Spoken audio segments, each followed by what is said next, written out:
안녕하십니까? 지속 가능한 사회와 사회적 기업가의 역할에 대해서 설명하도록 하겠습니다.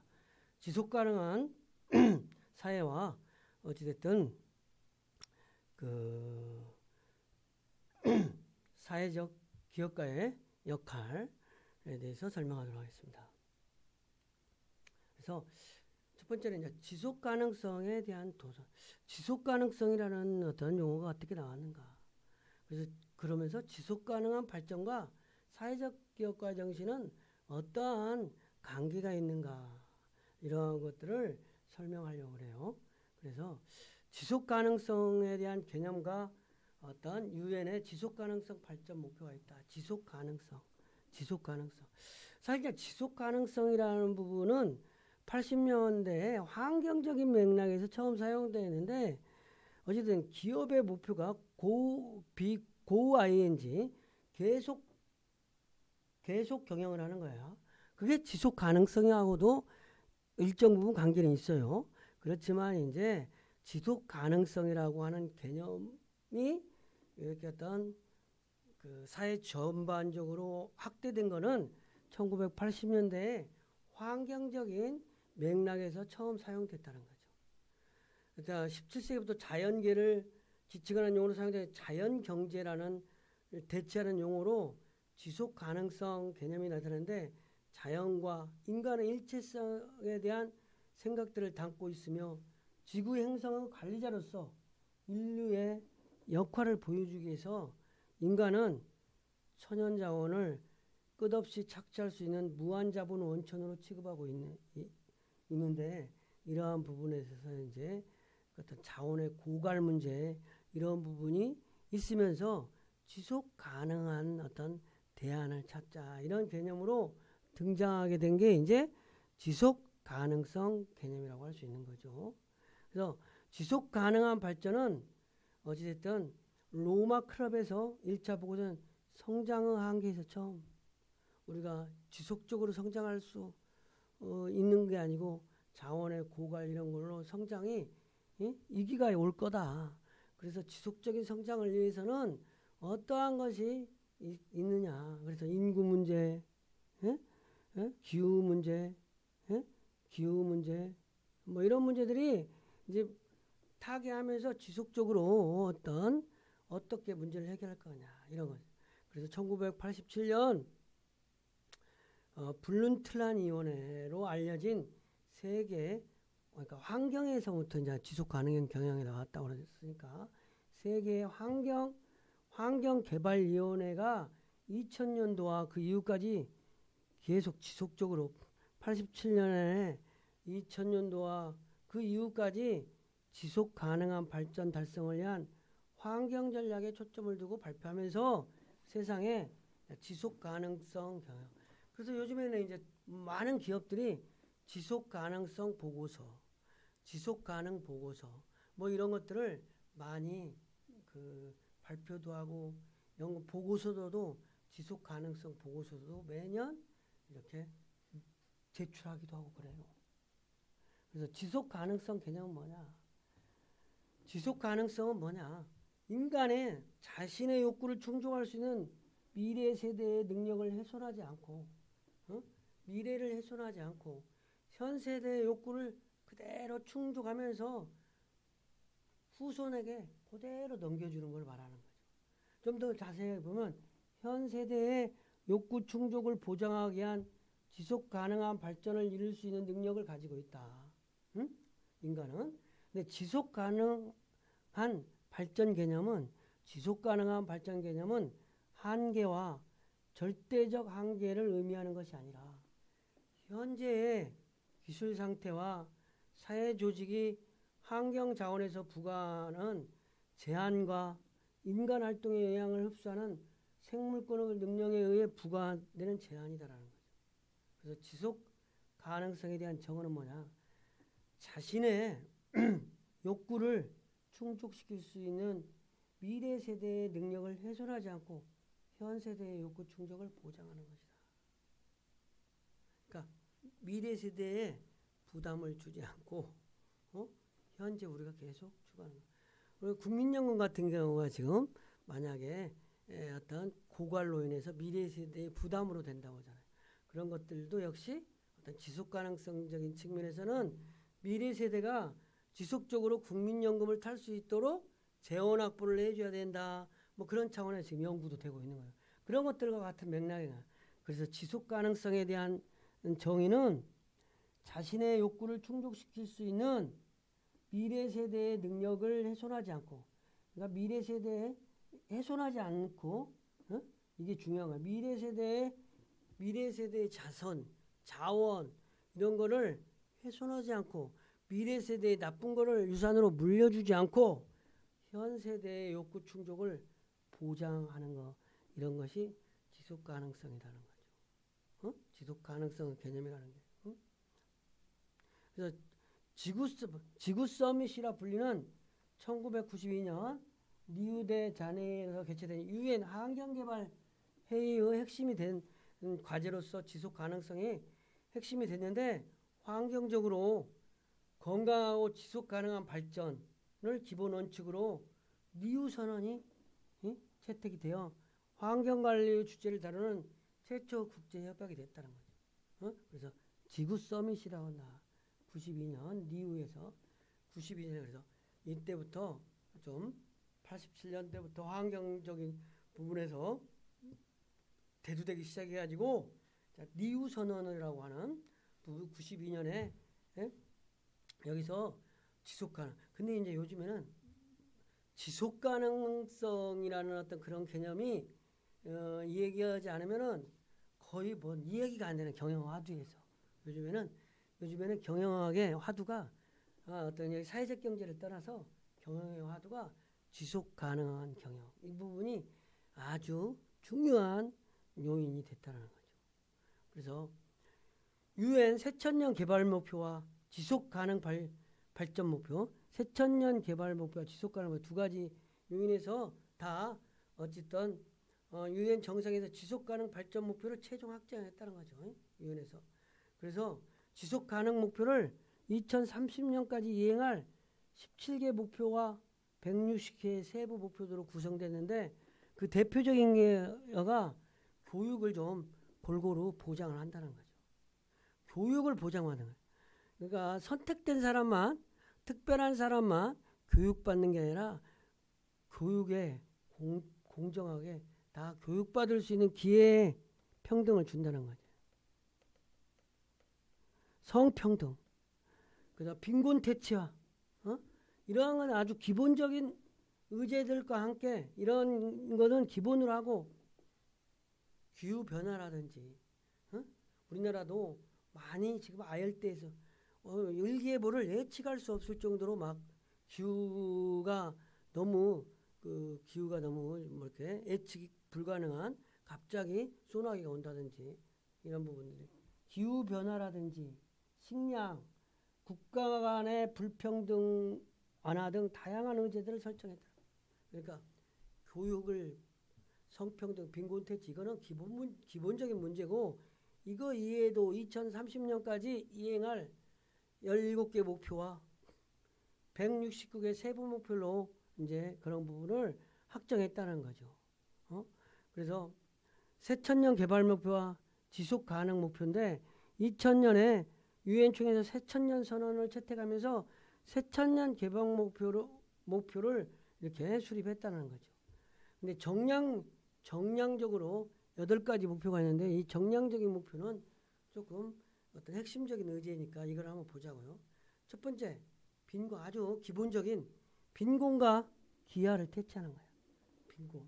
빈곤과 같은 기아를 퇴치하는 거야.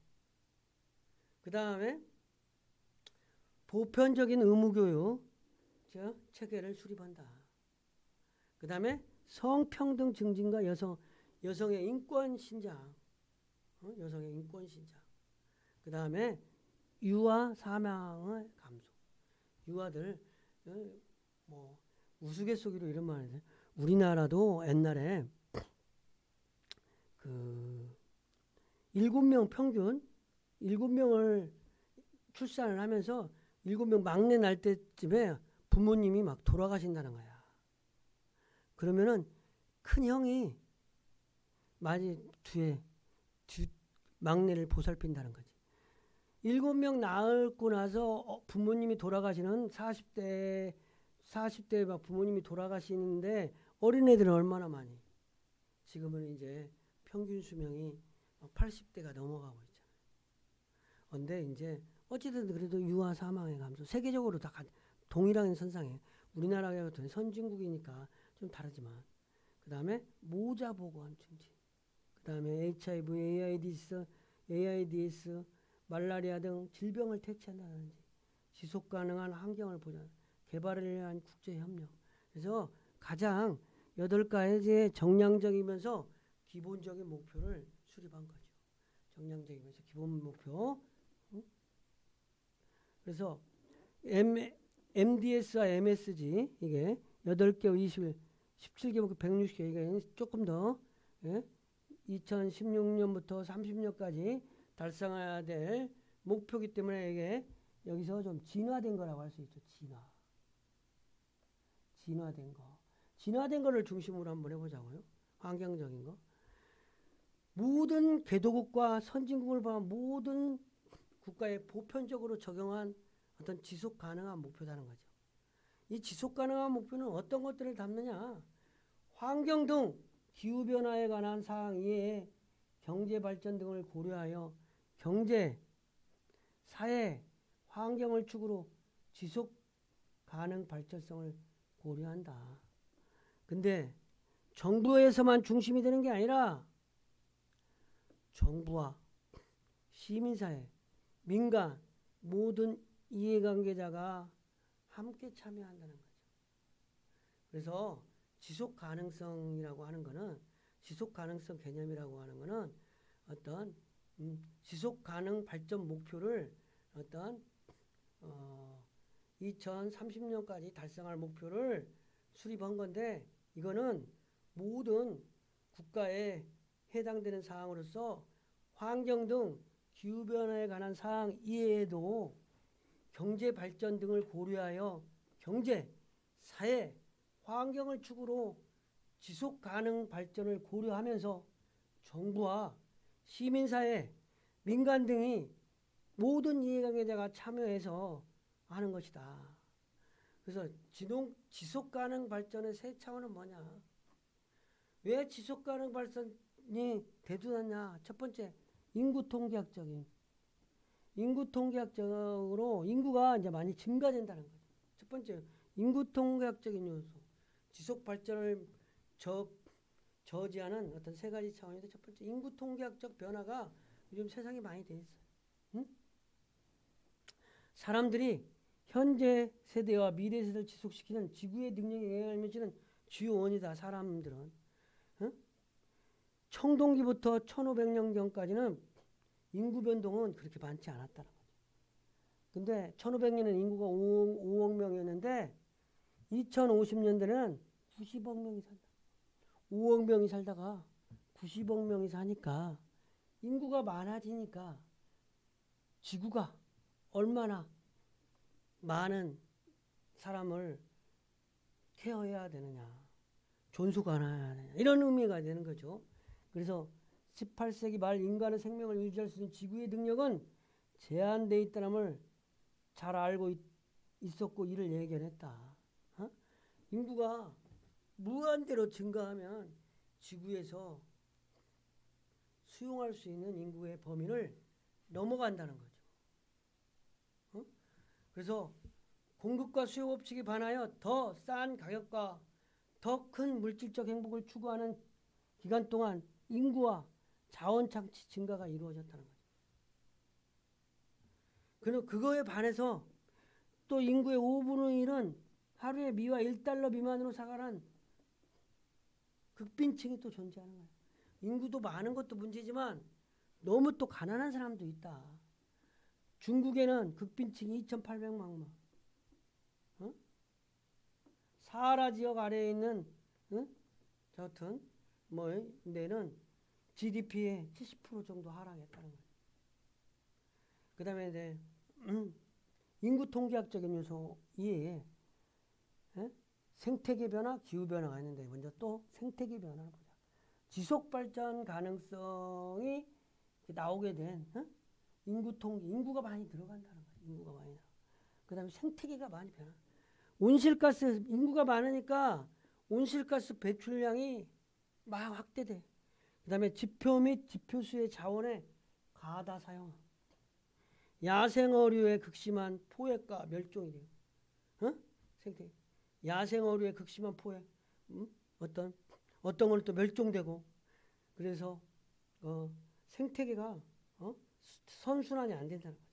많은 산림 생태계가 분쇄되고 개발도상국 도시 확대로 대기오염이 우리나라도 이제 석탄 산업 이런 것들은 많이 다른 데로 가고 북한이나 동남아 이런 쪽으로 많이 이전되고 있어요.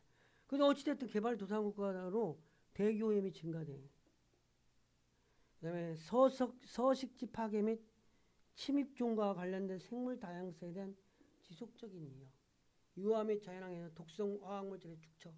그래서 첫 번째는 지속 가능성 도전하는 거는 뭐냐? 인구 통계학적인 변화가 있다는 거죠. 인구 통계학적인 변화에 의해서 지속 가능성 모델이 대두된다.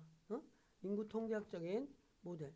두 번째는 생태계의 변화. 생태계의 변화. 생태계는 사방만큼 클 수도 있고 유인원만큼 작을 수도 있지만 지속가능 생태계는 먹이, 물, 피난처 등보다 더 많은 유기체들을 포함할 수 없다. 지난 50년간 생태계는 인류 역사에 어느 시기에도 비교할 수 없을 만큼 급격하고 빠르게 변화하고 있다. 생태계가.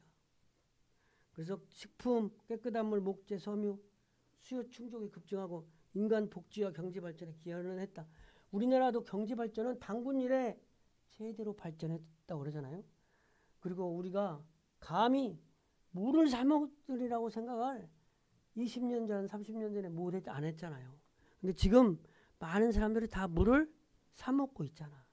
그죠? 그렇다. 생태계 변화. 그래서 비판과 성찰의 목소리는 그 토지 원주민은 농업을 확대로 인해 손해를 본 적이 있는가? 우리는 토지와 인구 규모 증가를 위한 경쟁으로 낮은 식품 가격을 끝을 보고 있는 것은 아닌가?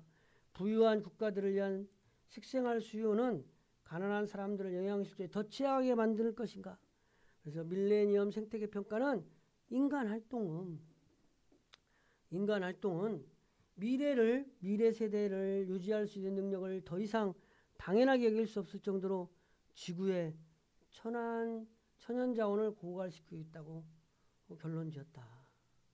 그래서 지속 가능 발전의 세 차원은 첫 번째 인구 통계학적인, 두 번째 생태계, 그죠? 세 번째 기후변화, 인구 통계학적인 인구의 증가, 생태계의 어떤 변화, 기후의 변화, 이 세 가지 요인으로 지속 가능 발전의 성이 대두된 거라고 하죠. 기후변화 문제는 이산화탄소, 생태계 문제하고 기후변화는 되게 인구 문제, 생태계, 기후변화가 한 가지만으로서 문제가 돌출된 게 아니라 이 세 가지가 동시다발적으로 이렇게 되는 거죠.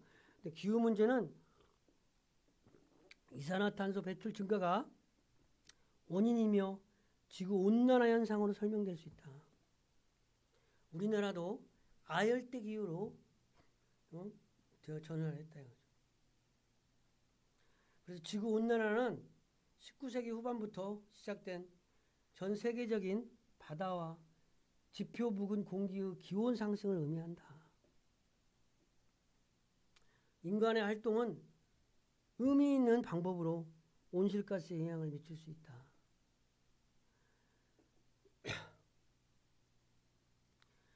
기후온난화 원인에 대해 대부분 과학자들은 90% 이상의 온실 기체 농도의 증가와 화석연료 사용과 같은 인간 활동을 그 원인으로 꼽고 있다는 거죠.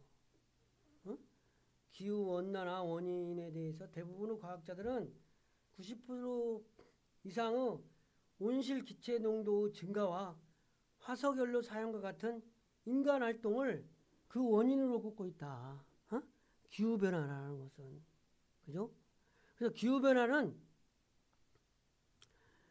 1990년대 대비 2006년 15년에 인구가 0.87도 상승. 그 다음에 2015년부터 0.2도, 2030년에서 2052년 0.5도 하면 총 1.5도. 그러니까 온도가, 전체 온도가 올라가. 전체 온도가 이만큼 올라가. 무지하게 많이 올라가. 그래서 지구 2018년에 기후변화에 대한 협의체 총회에서 지구온난화 1.5도 특별보고서가 159개국 회원국 만장일치로 승인됐다는 거죠. 지구온난화가 심각하다는 것을 모든 세계 사람들이 다 인정했다는 거지. 응? 그죠? 그 다음에 두 번째는 지속가능 발전과 사회적. 그러니까 지속 가능성이라는 개념은 미래 세대에 피해를 주지 않고 현 세대가 잘 하는 건데, 지속 가능성에 대두된 게 첫 번째 인구 변화, 생태계 변화, 기후 변화라는 거죠. 그래서 지속 가능성과 사회적 기업과는 어떤 관계가 있나? 지속 가능성이라는 용어에 두 가지 의미가 있어요.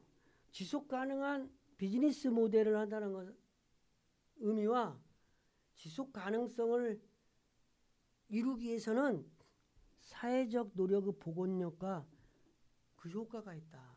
이러다 보니까 사회적 기업과 불가분의 관계가 있다는 거죠.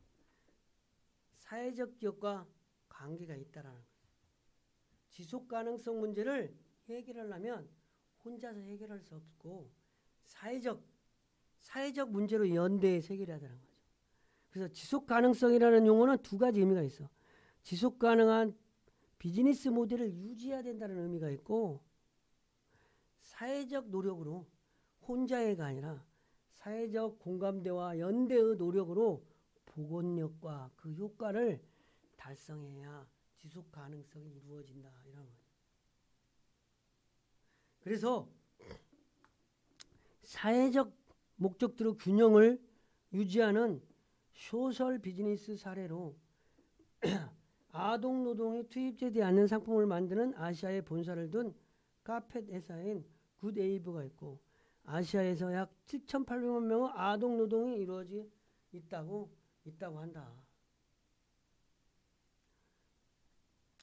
2014년 노벨 수상자인 인도의 카일라시트르가 설립한 굿에이브는 사회적 미션은 카펫 산업에서 아동 노동 종식과 시장 구조를 개선하는 데 있다. 그래서 사회적 기업가 정신을 인식하게 된 것은 기업가 정신에 많은 영향을 끼쳤던 슈페터 견해에서 찾을 수 있다. 그러니까 기업의 혁신을 강조한 슈페터의 이론이 있는데, 이게 여기서 사회적 기업가 정신을 우리가 찾아볼 수 있다는 거죠. 슈페터는 지속 가능한 기업들은 기존의 전통적인 생산 방식, 제품, 시장 구조, 소비 패턴을 파괴하고 우수한 환경적, 사회적 재화와 서비스로 대체되기 때문에 기업적 활동이 실제로 창조적 파괴임을 강조했다. 그래서 슈페터는 창조적인 파괴를 강조한 거예요. 기업이 지속적인 혁신을 통해서 성장을 하기 위해서는 창조적 파괴를 통해서 기업이 성장할 수 있다고 이야기했는데, 이것은 사회적 기업과 무관한 일이 아니라는 거죠. 그래서 사회적 기업가 정신을 인식하게 된 것은 기업가 정신에 많은 영향을 끼쳤던 슈페터의 견해에서 우리가 찾아볼 수 있다는 거지. 슈페터가 창조적인 파괴를 이야기하면서 기업의 지속적인 혁신을 주장했었거든. 그래서 이 얘기를 좀 더 다시 한번 보자고요. 지속 가능한 기업들은 기존의 전통적인 생산 방식, 전통적인 제품, 전통적인 시장 구조, 소비 패턴을 파괴하고 새롭고 우수한 환경적, 사회적 재화 서비스로 대체하기 때문에 기업적 활동이 실제적으로 창조적 파괴 활동이어야 기업이 지속적으로 성장할 수 있다는 거죠. 중요한 과제는 두 분야의 연계를 특정짓는 핵심 요소에서 정의하고 개념하는 것이다. 그래서 지금까지 이어져온 사회적 기업가 정신과 관련 연구들을 지속 가능 기업가 정신, 생태적 기업가 정신, 사회적 기업가 정신 등 세 가지와 밀접하게 통합하는 것이다. 그래서 지금까지는 사회적 기업가, 녹색 기업가, 생태 기업가, 지속 가능 기업가 등의 용어가 혼합하면서 사용되어 있다는 거죠. 사회적 기업가라는 어떤 의미가 환경적 사회적 기업가, 환경적 사회적가, 녹색 기업가, 생태 기업가, 지속 가능한 기업가 이러면 이것이 혼합되어 있는데 이것을 통합하는 게 사회적 기업가라는 거죠. 그래서 지속 가능 기업가 정신은 1990년대에 출현했어요. 그래서 80년대에는 전통적인 경영, 90년대에는 환경 경영, 2000년대에는 지속 경영, ESG 경영, 지속 가능 경영 이런 그러니까 경영에서 지속 가능 경영을 빼면 요즘 이해가 안 되는 거야. 전통적인 경영에서는 경제적인 요인인 기업의 이윤을 극대화했다면 90년대 이제 환경에 관심을 갖는 어떤 경영에서는 기업의 지속 가능성에 대한 문제와 함께 생태 환경에 대한 관심을 가지고 지속 가능한 개발 단계로 접어들었는데 어찌됐든 그게 기업의 사회적 책임과 트리플 보텀 라인이 결합한 개념인 지속 가능 경영으로 발전됐다는 거죠. 그래서 지속 가능 발전이란 뭐냐?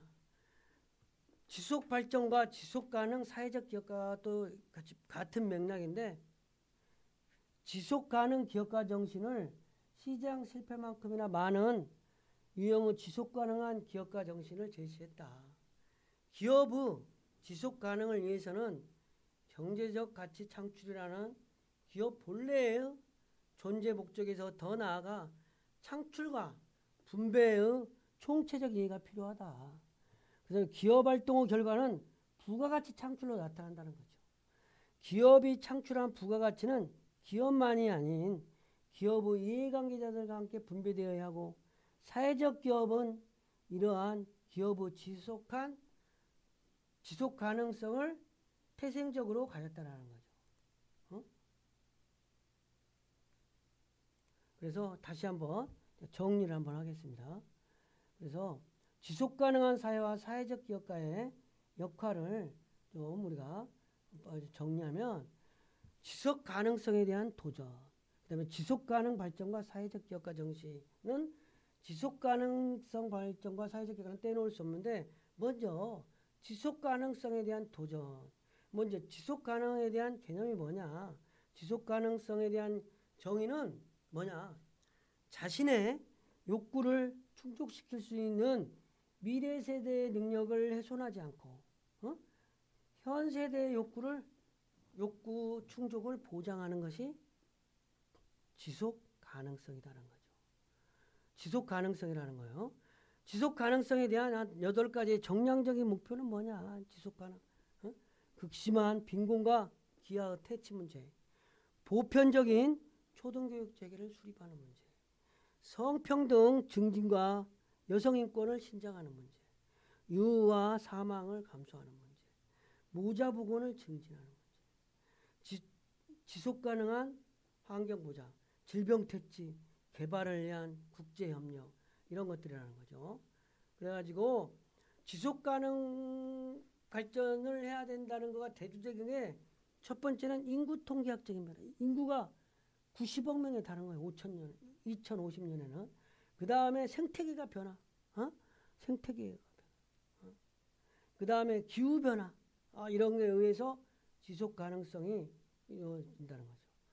지속 가능성이라는 거는 인구 통계학적인 변화, 생태계의 변화, 기후 변화, 이거에 의해서 지속 가능성은 뭐와 관계되냐? 지속 가능한 비즈니스도 관계되지만 사회적 노력의 복원력과 그 효과와 관계되기 때문에 사회적 기업과 불가분의 관계에 있다는 거죠. 사회적 기업과. 그래서 사회적 기업은 우리가 사회적 기업가 정신은 기업가 정신을 이야기한 슈음페터에서 우리가 찾아볼 수 있는데 슈음페터는 뭐라고 말했냐? 지속 가능한 기업가들은 기존의 전통적인 생산 방식, 제품, 시장 구조, 소비 패턴을 파괴하고 우수한 환경적, 사회적 재화와 서비스로 대체하기 때문에 기업적 활동이 실제적으로 창조적 파괴를 해야 기업 혁신이 일어난다. 그래서 기업의 혁신을 일으키는 사람이 기업가 정신이다. 이렇게 얘기했는데 이게 지속 가능성과 연계되면서 사회적 기업가 정신하고 무관하지 않다라는 거죠. 그래서 1980년대는 전통적인 경영, 90년대는 환경적인 경영, 2000년대는 지속 가능 경영으로 발전됐다는 거죠. 그래가지고 어찌됐든 지속 가능 기업가 정신은 시장 실패만큼이나 많은 유형의 지속 가능한 기업가 정신을 제시하는데 사회적 기업은 이러한 기업의 지속 가능성 특성을 생태적으로 가지는 거기 때문에 어찌됐든 기업가 정신이 사회적 기업가 정신하고 기업가 정신하고 분리한다는 것이 아니라 지속 가능한 기업가 정신을 유지하기 위해서는 사회적 기업가 정신하고 같이 맞물려진다 이렇게 얘기할 수 있다는 거죠. 이상으로 강의를 마치겠습니다. 감사합니다.